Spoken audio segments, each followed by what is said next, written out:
Praise the Lord. ஆண்டவராக இயேசு கிறிஸ்து நாமத்திலே உங்களை வாழ்த்துகிறேன். சங்கீதம் 138 சங்கீதம் 8 வசனத்திலே கர்த்தர் எனக்காக யாவையும் செய்து முடிப்பார். இந்த மாதிரி எல்லாராலும் சொல்ல முடியாது. சிலரெல்லாம் புலம்புவார்கள், நான் ஜெபிக்கிறேன், ஆலயத்துக்கு போகிறேன், எல்லா காரியத்தை செய்கிறேன், ஆனால் எனக்கு ஒரு நன்மை நடக்கவில்லை. ஆனால் இந்த மனுஷன் இப்படி சொல்கிறார், அவர் எனக்காக யாவையும் செய்து முடிப்பார். அந்த நம்பிக்கை, அந்த எதிர்பார்ப்பு. இன்னைக்கு மக்களை, நீங்கள் எப்படிப்பட்ட நிலைமையில் இருக்கிறீங்க? உங்களுடைய சிந்தை, உங்களுடைய பக்தி இறைவனை பற்றி எப்படி தோன்றுகிறது? அவர் எனக்காக யாவையும் செய்து முடிப்பார். நீங்க பிரசங்கி புத்தகம் 3ஆம் அதிகாரம் 11ஆம் வசனம், அவர் அதினதின் காலத்திலே அவர் நேர்த்தியாய் செய்கிறார் என்று யோபு சொல்கிறார். அவர் எனக்கு குறித்ததை அவர் நிறைவேற்றி முடிப்பார். இப்படி ஒரு சில மக்களுடைய நம்பிக்கையும் பக்தியும் சரியாக இருக்கிறது. இறைவனை அழகாக புரிந்து வைத்திருக்கிறார்கள்.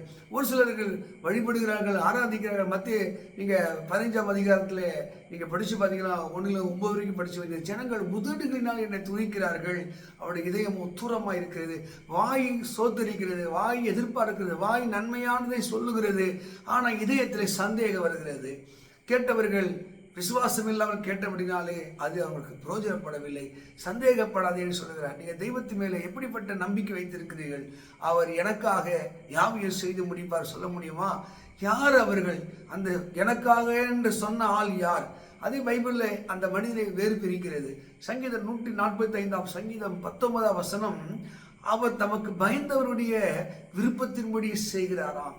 ஏசப்பாவுக்கு நீங்க பயந்து அவர் பார்க்கிறார் என்ற அச்சம் உண்டாகி, அவருக்கு இதெல்லாம் பிடிக்கும், இது பிடிக்காது என்ற ஒரு புரிதல் உண்டாகி, அவர் காட்டுகிற வழியிலே எந்த மனிதன் சென்று தீமையை வெறுத்து பாவத்தை வெறுத்து அவர் காட்டுகிற வழியை பின்பற்றி போகிறானோ அவன்தான் தேவனுக்கு பயந்தவன். அதுதான் ரோமர் 8:13 சொல்ற, தீமையை வெறுப்பதே கர்த்தருக்கு பயப்படுகிற பயம். உங்கள் இதயத்தில் பயம் இல்லையோ என்று ஒரு கல்வன் சொல்லுகிறது போல, உங்களுக்கு தேவ பயம் இருக்கும் என்றால் உங்கள் மன விருப்பத்தின்படி கண்டிப்பாக செய்வார்.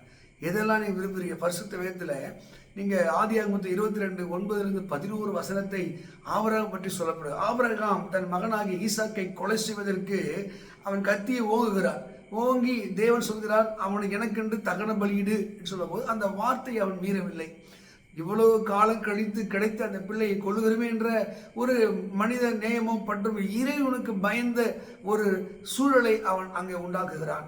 தன் பிள்ளையை அவன் கொலை செய்வது தன் இதயத்தை கடினப்படுத்தி கொண்டு கத்தி எடுத்து ஓங்கும் போது, பிள்ளை ஆண்டவர் மேல் கையப்படாதே, நீ இது முதற்கொண்டு தேவனுக்கு பயந்து என்று அறிகிறேன். இரண்டாவது, கடவுளுக்கு பயந்தவன் யாரு?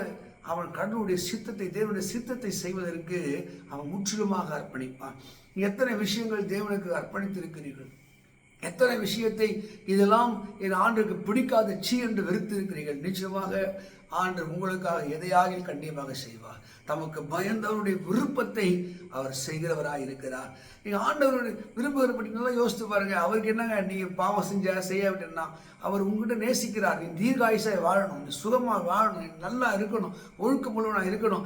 இப்படி கடவுள் தன்னை படைத்த மனிதன் இப்படி இருக்க வேண்டும் விரும்பும் போது, எந்த மனிதன் அவர் வழியிலே நடக்கிறானோ, அவர் காட்டுகிற பாதையில் செல்லுகிறானோ, அந்த மனிதன் கர்த்தருக்கு பயந்து, சங்கீதம் 128:1 கர்த்தருக்கு பயந்து அவர் வழியிலே நடக்கிற மனிதன் அவன் பாக்கியவான். அவன் கையில் பிரயாசங்களை சாப்பிடுவான். அவனுக்கு பாக்கியமும் நன்மையும் உண்டாயிருக்குமா. அதே சங்கீதம் 25 நீங்கள் 12ஆம் வசனம் படிக்கும் போது, ஆண்டவருக்கு ஒரு மனுஷன் பயப்படும் போது அவனுக்கு தெரிந்து கொள்ளுகிற வழியை போதிக்கிறார். அதிலே 14 வாசிக்கும் போது அந்த மனிதனோடு அவர் ரகசியமாய் ரகசியத்தை அவர் கொடுக்கிறவராக இருக்கிறார். இன்றைக்கு நீங்கள் வெற்றியை காண வேண்டுமா? ஜெயத்தை காண வேண்டுமா? தேவன் உங்களுக்காக யாவையும் செய்து முடிக்க வேண்டுமா? இப்போ நீங்க சொல்லுங்க, அவர் பயந்தவருக்கு அவர் சகலத்தையும் செய்து முடிக்கிறவராக இருக்கிறார். ஒருவேளை கடவுள் பயம் இல்லாமல் இருக்கலாம், நீங்கள் மனம் போன போக்கில் இருக்கலாம், எல்லாரையும் நீங்கள் வாய்க்கு வந்து பேசுகிற ஒரு துணிகரமான ஆட்களாக இருக்கலாம். இன்னைக்கு ஆண்டவருக்கு பயந்து அஞ்சி நீங்கள் வாழ பழகுங்கள். அவர் உங்களுக்காக யாவையும் செய்து முடிப்பார். ஒருவேளை தேவனுக்கு பயந்து அவர் கட்டளை நடக்கிறவர்களாக இருக்கிறீங்களா? கலங்காதீங்க, உங்களுக்கு தான் இந்த ஆசீர்வாதமான வார்த்தை.